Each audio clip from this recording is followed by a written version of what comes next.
kondisi kesusahan dan ingin berusaha, akan saya bantu melalui uang ini, gak usah mengembalikan.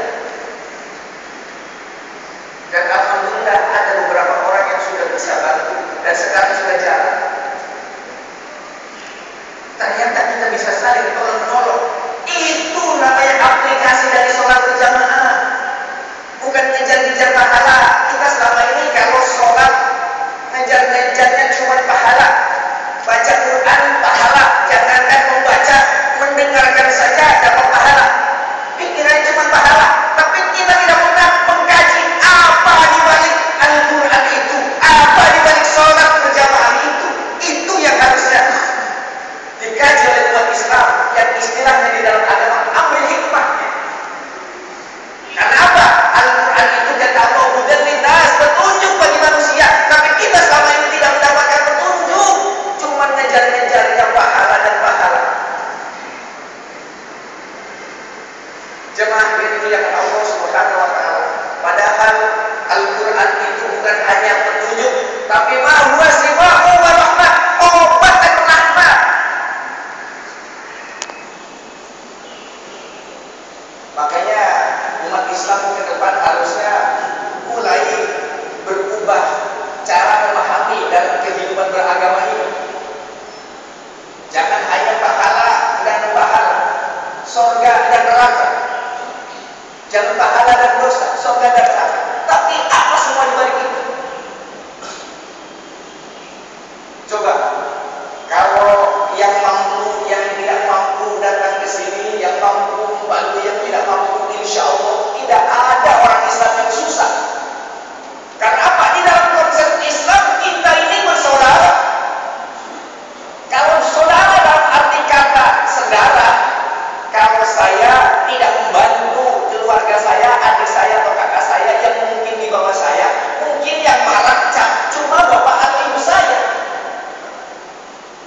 Tapi kalau di dalam Islam, kalau kita tidak mau membantu saudara-saudara kita seiman, seagama, maka yang marah bukan orang tua kita, tapi Allah Subhanahu wa ta'ala.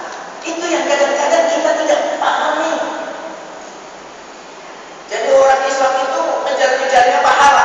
Perlu diketahui seandainya pahala kita itu seisi dunia ini untuk sekedar menembus surga Allah. Kalau surga itu kita kelompokkan seperti rumah, untuk menembus surga Allah katakanlah dengan yang tipe 21 saja belum cukup. Betul? Kalau surga itu kita rumah makan ada tipe-tipenya, tipe 21, rumah yang SSS sangat susah sekali umpamanya. So, pahala kita belum cukup. Karena ternyata pahala surga itu bukan untuk orang yang pahalanya banyak. Surga itu kata Allah hanya untuk orang yang diridhoi oleh Allah. Tapi tidak mungkin kita diridhoi oleh Allah kalau kerjanya maksiat kepada Allah.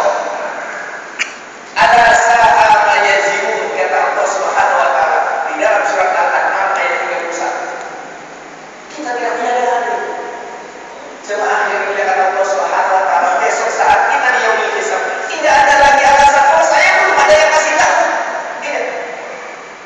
Karena sudah jelas Al-Quran, hadis diturunkan supaya lebih jelas lagi. Allah menurunkan Rasulnya untuk membimbing kita supaya kita selamat dunia dan akhirat.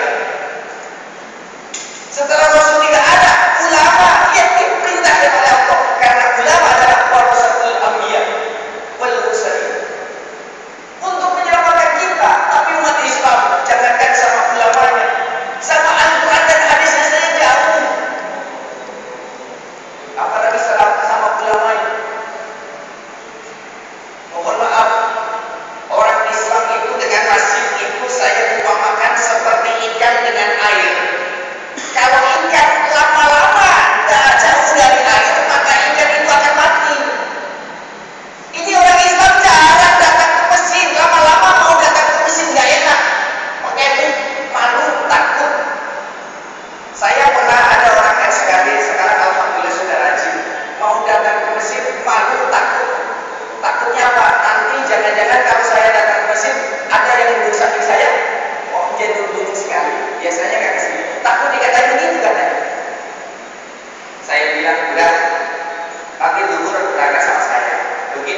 berangkat sama saya, duduk di sini.